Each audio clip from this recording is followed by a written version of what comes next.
La curiosité d'Ève était éveillée. Au lieu de quitter rapidement l'endroit, elle tendit l'oreille pour entendre parler le serpent.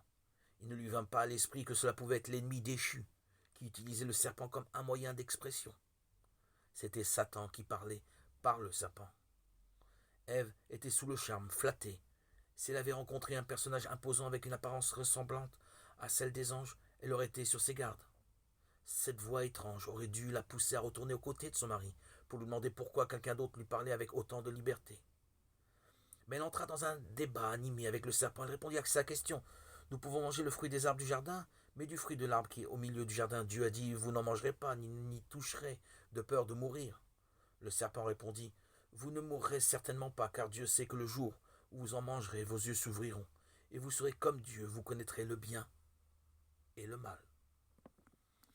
Satan voulait qu'ils pensent qu'en mangeant du fruit de l'arbre défendu, ils auraient un nouveau type de connaissance, plus noble que celle qu'ils avaient déjà.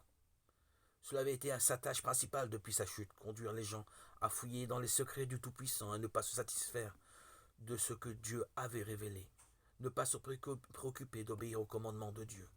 Il voulait les conduire dans la désobéissance aux commandements de Dieu et leur faire comprendre qu'ils pénétraient dans un merveilleux gisement de connaissances.